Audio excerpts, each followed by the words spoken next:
Hi everyone, this is Annalise Antoinette. This is the second video in a series where I just talk with really interesting folks about things they are passionate about for short bursts of time.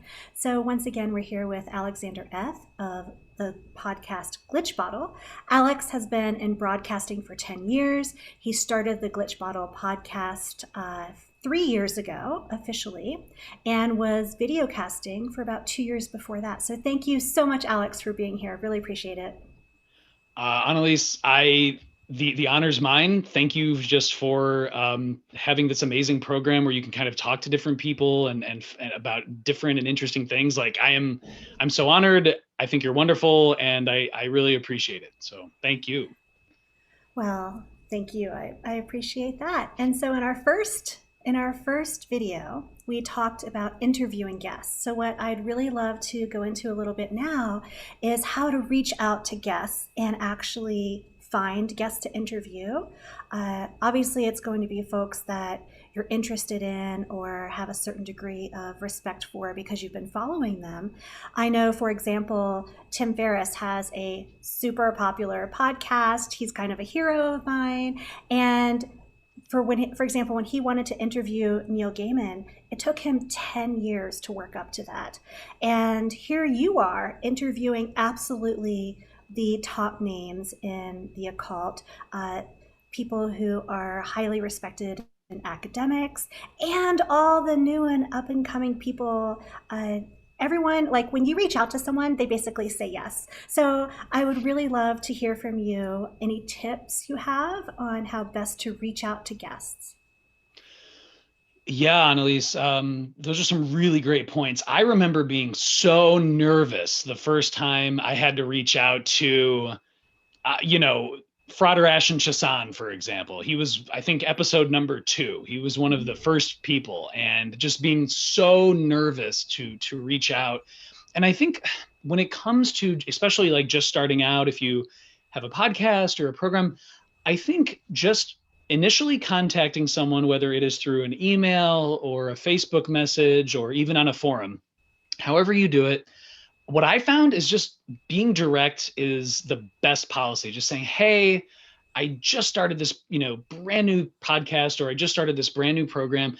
I really like your work. And so I think one of the things, and you're right, maybe not, paragraph after paragraph of, things that you enjoy or why they should be on the podcast, more like for me, I kind of pick out like one or two things that I seriously felt it was really cool that they did, either a book or a passage or a post, and just saying, hey, like, I love these ideas that you shared in this book, or I love on this last post that you did, I really like those ideas. And I'd like to kind of explore those further by, doing a long form conversation, maybe delving a little bit deeper into the topics. Would you be interested in that? And I also find that like flexibility is really important. So saying like, uh, anytime, day or night, that you would like to chat, that is great. And I have had guests who are literally on the opposite side of the world. So for me, it's, midnight, 1 a.m., 2 a.m., 3 a.m. And if that works for them, that's great. If it's 4 a.m., if it's, 12 noon, whatever works. So I find that really helps too, just to pick out a couple things that you really do find interesting that you want to delve in. And then just saying, hey, like whenever you have a chance, just being flexible about that too. That really helps too. Okay, I love the point you made about pointing out a couple things that were interesting because I know there's probably a lot of, especially if someone is really popular or well known in any regard, they're probably going to get a lot of people trying to chase them down for their time, and time is so valuable. And the fact that you had mentioned something very specific you're interested in, it proves you're not a bot. It proves that you're not sending out, just spamming people trying to get folks to be interviewed. So that really personalizes it. So thank you, actually, for pointing that out. And I had no idea that you will get up at like 3 a.m. to do your interviews, but now that you say that, it makes sense for like Dr. Skinner, who's in Singapore. So Yes. that definitely shows some commitment. What are some things that we should be aware of avoiding when reaching out to potential guests? Yeah. So for me, things to avoid. Number one is if it's the first time you're contacting someone, I would definitely try to avoid sending a litany of like, well, you should be on the show because of X, Y, and Z. Like it almost feels kind of like you're preaching or you're lecturing. So I really don't try and do that at all. So I think just things to avoid would be keep it kind of short, keep it succinct, keep it maybe a couple of paragraphs. One thing that I found too is it's important when reaching out to someone for the first time that you let them know, and this is just how I do the podcast and whatnot, that they're in control. Because sometimes if they've never done a podcast before or they've never been interviewed before, sometimes they're worried. They're worried, is it going to be live? Am I going to sound bad? What happens if I'm starting an answer and I want to start over? Are you going to ask any questions that I haven't seen before? So people think of all these things. So what I try and do is I just let them know right off the bat, you're in control. We're only going to talk about what you want to talk about. I'll send you all the questions in advance so you can kind of take a look at it. If there's any other questions that pop up during the conversation, I'll definitely try and explore those and kind of see what's going on. And so I'll include that in the kind of short email. So I'll kind of say, hey, I really love your work. Would love to talk about it more. And just so you know, it's not live. It's going to be where you're going to talk about exactly what you want to talk about, and that's it. And I've heard from guests that it kind of helps. It helps kind of mollify a little bit and kind of reorients them, saying, oh, okay, this is cool. Because yeah, my number one rule is like I just want the guests to be comfortable, where they have a good space where they can just talk about whatever they want to talk about. Yeah, and I think it really speaks to your ability to do that, that so many of your guests come to you for the very first podcast that they ever appear on. So I think that speaks very highly of you. And is there anything else, and you taught me this tip, is there anything else that we should add or you wish you had spoken about regarding finding guests, adding guests, reaching out to guests for the first time? That's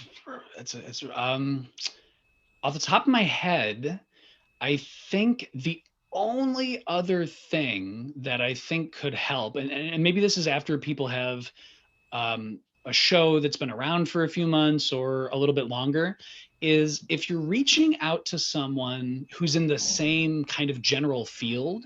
So let's say that they are a researcher or an academic. I think it helps to sometimes, when you're sending an email, just to say, hey, I love your topic here, would love to talk about it more. By the way, like I've interviewed one of your colleagues, or I've interviewed another scholar or another researcher about this.